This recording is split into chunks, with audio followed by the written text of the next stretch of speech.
Welcome back to Andersen Acres. We are out here with Shadowfax again, the world's dirtiest mini horse. Hi. You're so dirty. I don't know. Hi. I don't know how you do that in the middle of winter. But you also have hay on your nose. Here, you want it? No? You don't want the hay? Okay, that's because you're pretty full. You're a good boy. Anyway, so today I wanted to talk about feeding your horse, your mini horse, naturally when you can't. So what I mean by that is ideally based on all your horse's needs and all the miniature horse nonsense that goes on inside their bodies. Hi. Why are you mad at me? Don't bite my tummy. You're biting my tummy. Don't do that. Don't do that, you naughty little boy. Anyway. So ideally, and I'm going to move over here, buddy. And based on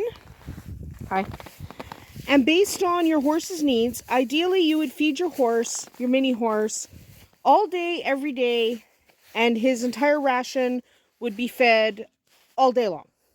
Hi. He loves you too. Oh, yeah, I love you too.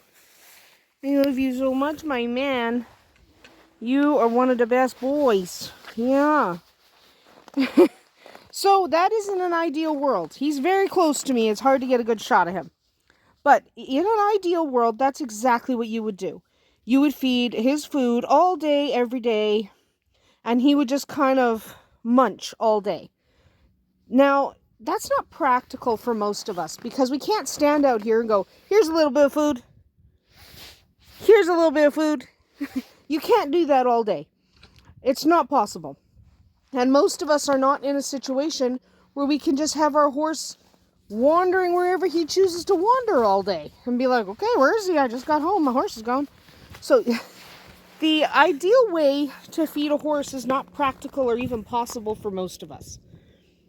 So what can you do? Well, you can get as close to it as possible.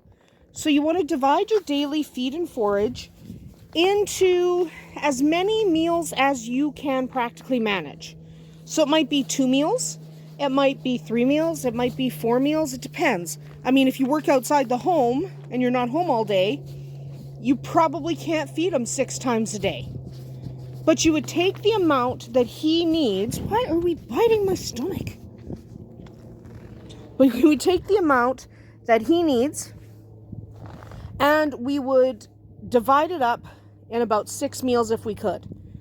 But most of us can't do that.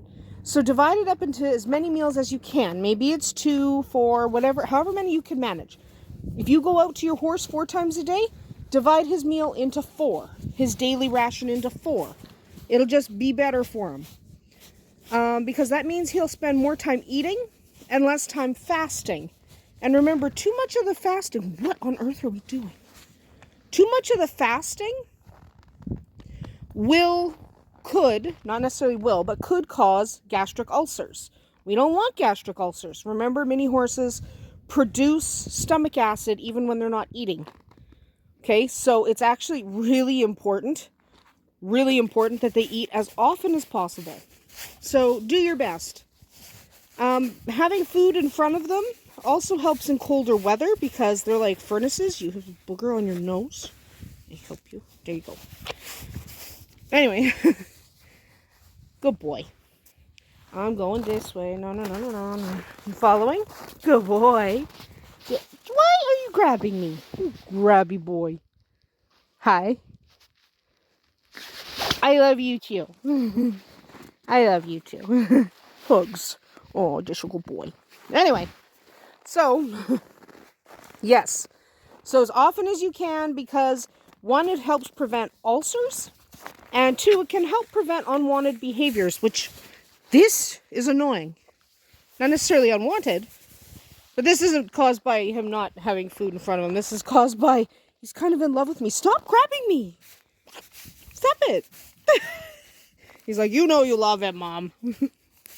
Okay, I love you too. This is a good boy. Anyway, So it can also help prevent things like wind sucking, which is when they're chewing on a fence or anything else. Like my jacket. That wasn't wind sucking. That was just him being annoying. But wind sucking is they're chewing on something, and while they're doing it, they're kind of taking these big gulps of air, like, and that can actually lead to some health complications later on. Hi, buddy. You're gonna stand back here. You look so pretty this way. As long as we don't film on the mud. Yeah. Let's film high so we don't film on the mud. Hi. I love you.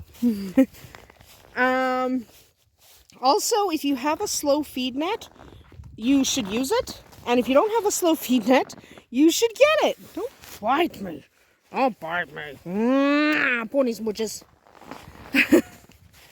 So you should use a slow hay net. They make them in all sizes. You can... Come on. You bum. Such a bum. Anyway. Oh, itchy. Anyway. Slow feed hay nets. They make them in all sizes. You can get them in a single feed size. You can get them in bale size, so you can put a whole bale in it. You can also get them in big enough sizes to fit an entire round bale. Come this way. Good boy. Why are we so close? I'm running. You're coming? Oh, jeez.